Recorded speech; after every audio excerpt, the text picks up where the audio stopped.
Morning, Chairman. Good morning. The morning after the night before in Porto. There's only one place to start, really, and that's last night and the defeat in the Champions League final to Chelsea. How are you feeling this morning? Chris, I feel very proud. I feel very, very proud of what this team has accomplished. You know, when you reach a final, when you reach the Champions League final, the pinnacle in football, the pinnacle in sports, I think it's an incredible achievement. We've been working hard for so many years to get to this point. It's about building blocks. It's about growing.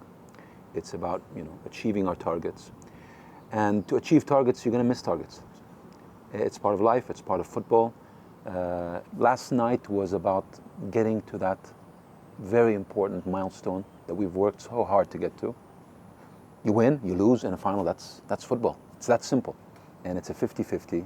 And you give it your all, and at the end of the day, if things go your way, you win, and if not, you have to be proud, and you have to say, congratulations to Chelsea, well done, and for our team, we're going to come back. We're going to come back stronger, we're going to come back hungrier. I'm excited about that journey for us now to make it back to the Champions League final and to winning it. We're sat here with the two trophies we've won this season right next to your right hand. I mean, that says a lot in itself. And there's been 5 of one and 6 of another in the last 10 years. And that represents something of a dynasty. Do you think that's the case? Has there a dynasty been set up here? Absolutely. I mean, look at this.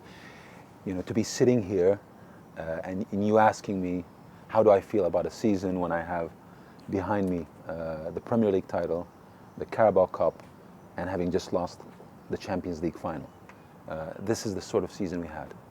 A remarkable season by any description. But it's also a culmination of years of hard work to reach a level of consistency, a level of expectations that this club has reached now, which is a club that will compete year in, year out. You can't win every year, but year in, year out, we're going to be there. 10 years in a row, we're in the Champions League. No other English team has done that in the last 10 years. 5 Premier League titles in the last 10 years.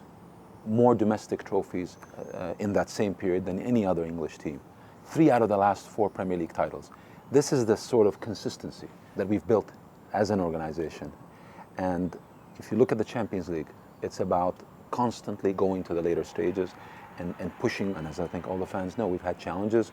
You know, reaching one semi-final, and that was a big step forward, and then, struggling at that quarter-final threshold, and then this year breaking it again, going one step forward to the semi-final, and then going another step forward to the final. But that's it. It's about going forward, and whenever we have setbacks, regrouping, and then coming back stronger. And I think the record of the last 10 years gives me, and should give everyone, the confidence and knowledge to know we're going to come back. And as sad as we all are of losing the Champions League final last night, we'll be back in that final. And more importantly, these titles, we will be always there. That I promise. I mean, you said about talking of promises. When we first spoke more than a decade ago, you said to me the aim was to win the Premier League 5 times in the next 10 years. So you've achieved your KPI. Sheikh Mansour should be fairly happy. Did you really believe that when you said it, or was it just a hope at that point? Absolutely. Absolutely. I mean, it's easy to say that now, obviously, but I think you've heard me say it then, and I think you've seen it happen over the last 10 years. That conviction was not based on a prayer. It was based on clarity in planning, knowledge in the people we have in this club, a clear strategy, and confidence in the ability of everyone to execute on it. And then the talent. You need all of that. I think in a league, the best team normally wins, most of the time. And I think we've had the best team most of the time. And accordingly, 5 titles in the last 10 years, as we talk, always there in the top 4.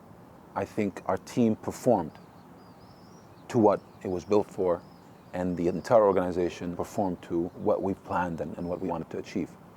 In a cup competition, it's a bit different. It's 90 minutes. Anything can happen in one game or in 2 legs. And these things happen in a cup game. And I think that's football. That's why we love the game. That's why we love sports. But I've always believed, and I believe it again right now, and I'm confident. You keep trying. You keep giving it your heart. It'll happen. I know Sheikh Mansour is immensely proud. Immensely proud. His vision, going back to 2008, of what he expected, what he wanted in the next 10, 12 years, I think has been achieved. And as we look at the next 10 years, his vision of what he hopes to achieve over the next 10 years with this club, I believe we are well positioned to achieve that. I look at the past with pride. I look at the future with excitement. And I think today the foundations are there. The blocks have been built. The foundation is strong. The confidence is there. And I think this journey continues. And I'm looking forward to it. And you mentioned this season in particular. It's been a peculiar season for the way it started. 8th or 9th at one point, people had written the team off, written Pep off, and yet, we sit here having comfortably won the Premier League title. So how much satisfaction does that give you, and two, how do you compare it to other titles? It was a very, very challenging season. Very, very challenging. This season was actually a hybrid of two seasons. We were in the quarterfinals of last season Champions League in August. And then we had no break. And I start this season actually with the loss against Lyon. It felt that way because we lost that quarterfinal game. It was devastating, I know, for Pep and the team, for the fans. It was a hard loss. And then it was a short period, almost no preseason. You come back and you start the new season. We're still in the midst of the COVID period. I remember very clearly that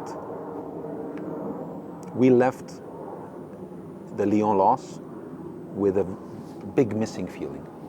Losing the Premier League to Liverpool in the way we lost it, then losing the Champions League the way we lost. We needed to be mentally very strong to recover, to come back. The hunger was there's no question. But then having said that, we still had to come in and get ourselves physically and mentally back on. And it took a while. September and October, it was hard, I know that. But having said that, it was always clear to me that once we get our stride, this team will perform and this team will compete and this team is going to go far. And even at the lowest point, I don't think I felt any doubts that we eventually will get it right and we will recover. Given that, what were the standout moments for you then? The standout moments, I think that loss against Leicester was very important. It's not a standout in a positive sense, but it was a standout moment because it was an important moment when you lose a game like that and you lose the way we lost that game particularly. I think it was an important reset. It gave Pep and the group a clarity of what we shouldn't be doing and what needed to be corrected. So I think over the season we always remember that loss and the need to not make the mistakes that we made. And I think we've done a great job in that. Another important moment of the season was that draw against West Bromwich. Again there, I think it was a draw that triggered some important adjustments. And these adjustments, I think, led to the Chelsea win at Stamford Bridge. I think that performance and that result started a period that essentially won us the league. And then you go on, and then you get to a couple of other moments that are, I think, crucial. I think the passing of Colin Bell, and we'll talk about that, one of the greatest players that have ever put a City shirt on. That was an important moment for us, recognizing one of the greatest that have ever played in Manchester, in England, and a hero and a legend for this club. And then having to play against United at the Cup in an almost homage to him. Another great moment that I remember very fondly, how we won that game, and it was for him. It really was. The players, the coaches, the fans, everybody was in that spirit. Then you had these Champions League games, the round of 16, the quarterfinals, and the semi-final games. These 6 games, to go and win every single one of these games and play the way we played with the discipline, the character, the personality, and really performed was incredible. And obviously the culmination, these two semifinals, which were, I think, some of the greatest games that we've played this season. And then you had really this Everton game, the last game of the season. It's been very difficult for me, given the challenges with travel. I've been able to come to 2 games this season in terms of, in the Premier League, 2 games. One was, the West Bromwich game, I was there. And the second was Everton. And I can tell you, just being at that West Bromwich game, watching a game without the fans, no, is not for me. Is not for me. So coming back and being there for the last game of the season, being there for Sergio's last game, seeing the fans and hearing the fans, that was such a moment, I think, for me, for the team. That storybook ending with Sergio coming off the bench and scoring 2 goals. I think a magnificent way to finish the season. And then finally, the Champions League final. What a special moment for every fan of this club to finally play and be part of the Champions League final. That was special and will always be special. Our first Champions League final. And it's a well-known saying that if you don't improve, you're standing still, and if you're standing still, you're going backwards, right? So in business and in football, so what are the priorities this summer to make sure we don't stand still, that people don't go past us? Our priorities, so number one, we have to, and we need to identify the areas that we need to strengthen. One of the things I've learned over the years is you need to constantly bring in talent into the team, refresh, and particularly when you are at a high level and where you're on the top. Having won the league, it is not the time to actually sit back and be content. That actually would be your biggest mistake. This is the time to send a strong message that there's no contentment, that you're not satisfied with just winning the league. That's great, but you want to win it again, and you are committed, and you're bringing more talent that's going to compete, not for the squad, but for the starting 11. We lose a very important legend in Sergio Aguero. Very hard shoes to fill, but I'm confident that we will find the right player to fill those shoes. There are other areas within the group, within the team, that obviously need investment. Not too many. It's not about numbers, it's about the quality. I think the squad is a phenomenal squad. You don't win the Premier League and you don't reach the Champions League final if you don't have an incredible squad, and we have that. We will bring quality into the squad in a couple of key positions. How do you see the market this summer then? I mean, with COVID and clubs making losses, do you think it will be an active market? Will there be blockbuster deals? Will there be fewer deals? I think it's going to be cagey. It's a very challenging market. COVID has put a financial stress on most leagues, most clubs. On that note, I think I'm particularly proud of how we as a club and as an organization as a whole have managed through COVID. Our ability to take a clear view, which is our strategy is sound, our financial balance sheet is strong, and our belief looking at the next 3 years, at the next 5 years, at the next 10 years of how football is going to continue to evolve and that we're going to be constantly in the forefront of that, has led us to take a view last summer in the midst of the pandemic that we keep going, follow the path, we invest wisely, and that will pay off in the long term. I feel the same way this summer. Notwithstanding what happens in the market, we will do what we need to do, and we will do it in the right way, and it's going to pay out for us, I think, handsomely in the future. But going back to your question, I think the market will be difficult because there's just not going to be enough liquidity and cash flowing around because of the stress that I've just described in clubs and leagues around Europe. But having said that, I think there will be no doubt movement. It'll be done in a more creative way, I believe, this summer.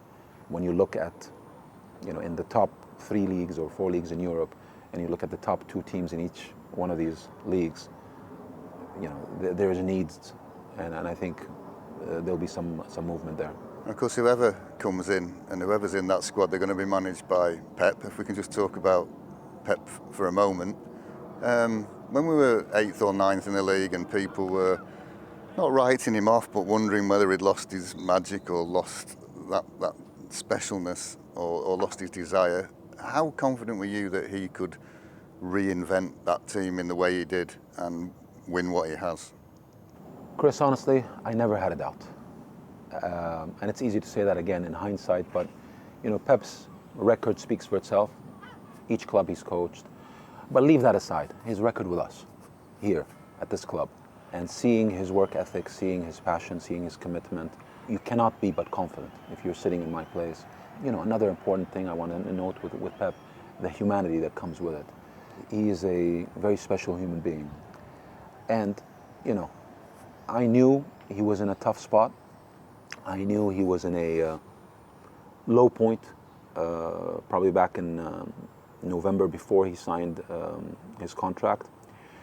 And I look back at our meeting together back then when we, I think, sat together, had long discussions, and really, had that refresh and had that realignment and let's say, we needed to look each other in the eye and have that, I was just going to say that. Can I just stop? Because he said in a press conference, I looked in Khaldoon's eyes and I saw what I wanted to see. What did you see when you looked in his eyes?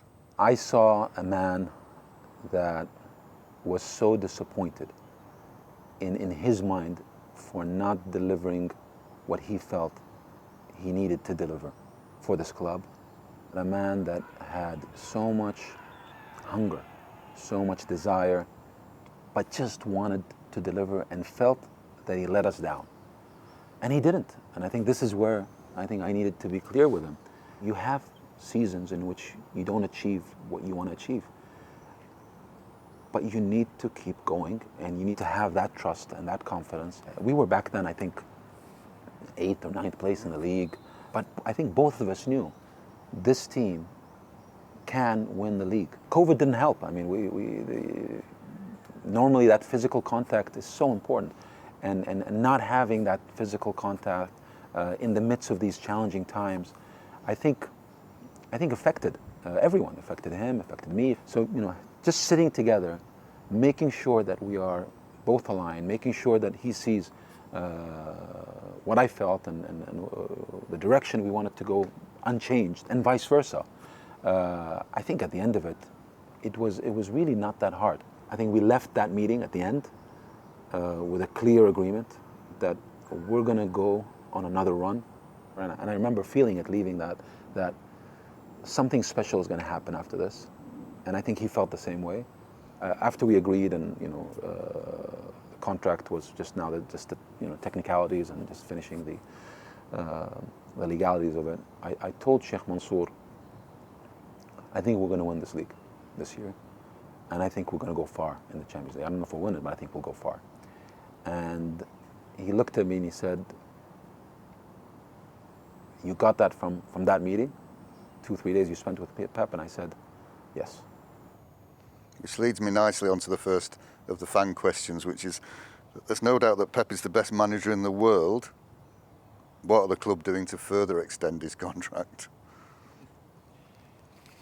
Listen, Pep has given so much to this club. And I think this period is the golden era of this club. And as long as he can and is able, without a shadow of doubt, we will do everything we can to keep Pep as long as possible in this club. I think we need to enjoy the moments now, enjoy the next season and the season after, which he's committed to. And then we'll take it in the same way. I think you've asked me this question 2 years ago or 3 years ago, and I answered you the same way I'm answering right now, which is we'll go as we go. This partnership has been a great partnership. He's in the right environment. He's got the right infrastructure around him. We have the greatest trust and the greatest relationship, and we've achieved so much. So I think the journey goes on, and it will go on as long as Pep is happy and we're happy.